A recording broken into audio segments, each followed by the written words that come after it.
Alright, watch out. I'm about to say my opinion on something. Egil is a good character. I know, you might not like what you hear, but it's the truth. Normally, I'd put the spoiler warning a bit later in the intro, but because this is a Xenoblade 1 thing, and a new version of that's coming out soon, if you have never played it, and want to go fresh into Definitive Edition, don't watch this video, for God's sake. Get out of here. I got other stuff. Egil is just one of those villains that everyone likes, and unlike people like Jin and Malos, or especially Luxin, it's not mostly because they want to have sex with him. Everyone says it's because he's a tragic villain, and yeah, he's a good example of one, and he's one done well, and he's extremely well written with some of the best quotes in the game. What do they actually mean by, oh, he's a tragic villain, he's a good tragic villain? I'm going to talk about why I like him, which is probably completely different to why you like him, so I'll probably still get comments arguing with me, even though Egil good is one of the lukewarmest Xenoblade 1 takes you could possibly come up with. Thing number 1. He is irredeemable. Note that I said Egil is a good character. He's well written, he's well fleshed out, he's believable, and he serves a great role in the story, but he is a good character who I like seeing on screen. He's not a good person who I would like to exist in reality or even have a conversation with. It's obvious that he and the party have the same ultimate goal, and in a different time, he and Shulk would have totally been allies and probably friends, but there's no way he'd be forgiven by the time he's finally stopped. Yes, at the very end, he comes to see the error of his ways, and he's basically treated as a martyr hero by everyone once he actually sacrifices himself. But keep in mind, this is after thousands of years of waging war on the Bionis, and this is after 2 major wars which actually saw him successfully invade it. Homs, Hyentia, and Napon alike were all killed. After the first war, Hom's prisoners he took were subject to experiments that made them pilots of new versions of Mechon, so that's definitely unethical on top of all the murder. So, basically what I'm saying is, the game does the shonen thing of, oh, redemption equals death no matter how bad the stuff you did are, and as long as you redeem yourself at some point, you're treated as a good guy in hindsight. But they wouldn't have been able to redeem him completely and have him be one of the good guys if he'd lived there. Tonally wise, that just wouldn't work, and he wouldn't nearly be as tragic of a figure if he was able to completely reform and join the party for the Zenza arc. This isn't like Vegeta being slowly won over to the good side and completely forgiven of all the atrocities he committed. It just wouldn't work in something with the tone and the overall message as Xenoblade. Shulk doesn't want to kill him in the end, but that's not because he realizes, oh, Egil's a good person. It's because he wants to break the cycle of revenge, he wants to keep himself from being just as bad as Egil, and because he can sympathize with him. Just because you can sympathize with someone doesn't mean you agree with them or you think they're a good person or the like. He realizes that killing him wouldn't solve any of the problems, and that keeping him alive would potentially allow peace to be made and stuff to be rebuilt better. And basically, nothing could be gained from killing Egil, but there was a potential for something to be gained from him being left alive. He says he wants to get them to understand each other, not to become friends, not to become allies. The handshake that Dixon cuts short by sniping Shulk in the back is a truce. It's not a declaration that they're all of a sudden friends. I would hope that Shulk wouldn't be able to just adapt this new guy into the fold after everything he'd been through because of him. Yeah, the absolute bloodlust and the original desire to kill him was Zenza in the back of his head speaking. But that doesn't mean Shulk didn't suffer by the hands of Egil and pretty much just Egil, so them becoming friends just wouldn't work. And it's because of that, because, yeah, even if he had survived, he still wouldn't be easily forgiven, that makes him more tragic.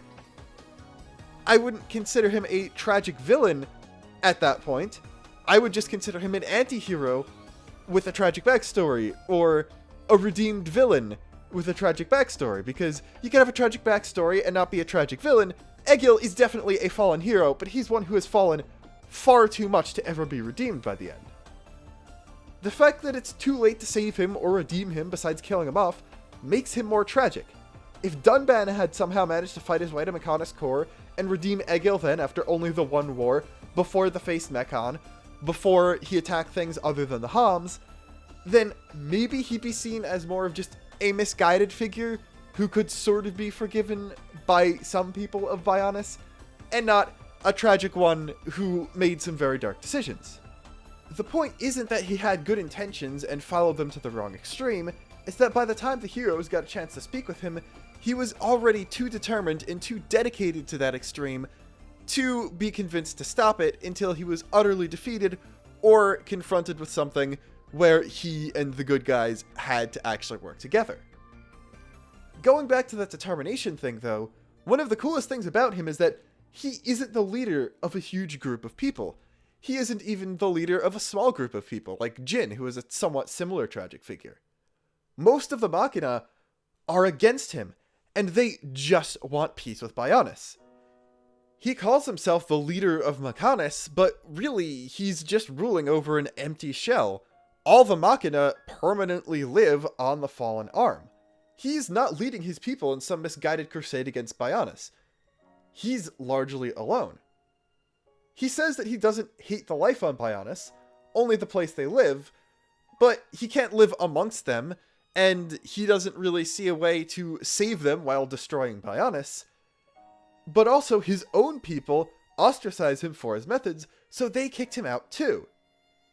This isolation from everyone, and probably also being stuck in the ruined Agniratha, probably affected his mental state in a way that made him go even further down the dark paths he was looking towards, but we still can't blame other people for it because we know Vinaya tried to reach out for him multiple times.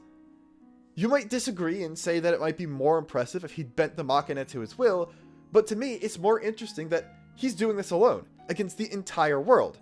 Not only Bionis, who he sees as his enemy, but also the Machina, who he still sees as his own people.